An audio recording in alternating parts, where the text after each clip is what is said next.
ကိုကျုပ်ဒုက္ခတွေရင်ခွဲပြကြင်တော့အကြီးလို့ဒီကိုခေါ်လာရတာပါများ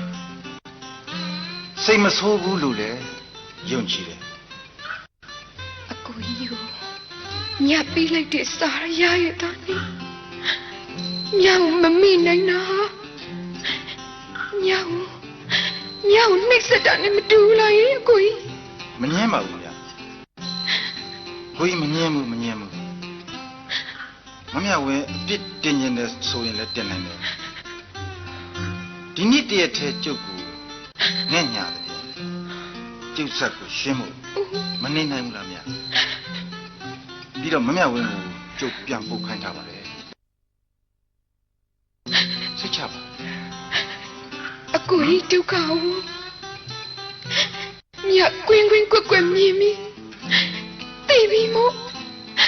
ပြောနေဖို့မလိုတော့ပါဘူးကိုကြီးထပ်ပြီးပြောတဲ့အတွက်အကိုကြီးရောဟာရီယာမြပါနေစလုံးအဖို့နေမမှုပဲရှိတယ် ကျုပ်ကတော့မမြဝင်းချစ်တာမှာမယ်နော် အိုးဒါရီအကိုကြီးသိပါတယ် ဥပချစ်ပေါ်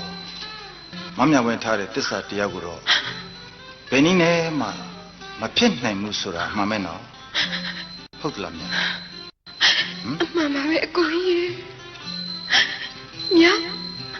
မြပေးနေမှတစ္ဆာကိုမဖြစ်နိုင်ဘူး ဟုတ်ပြီ မြမတစ္ဆာနဲ့မေတ္တာလမ်းနဲ့တွေ့ဘယ်လမ်းကိုချီဦးတရားမယ်မသိလို့မြဒုက္ခသိကြီးရဲ့အကိုကြီး ဒါပါပဲမမြဝင်းဒါပါပဲအကူကြီးနားနဲ့ဆက်မမြဝင်းနှုတ်ကထွက်တာကိုကြားကျင်လို့အခုလိုကြံစီပြီးခေါ်လာရတာပါဘယ်တော့ပြန်ညင်တယ်လဲ When do you want to go back? You want to go back now? ပြန်ပို့ပေးမယ်လေ အကိုကြီးပို့တဲ့အချိန်ပြန်မယ် ကျုပ်ကတော့ဘယ်တော့မှပြန်မပို့ခြင်းဘူးရှင်းမယ် ဒါဖြင့်မြကိုတစ္ဆာအပြစ်ခံရကြမနေဘူးလား ဒါဖြင့်မမြဝင်းသစ္စာစောင့်အားရှိအောင်ကျုပ်ကအသက်ဆွန့်ပြီးကူညီမယ်လို့အစောကြီးတွေကကြိုတင်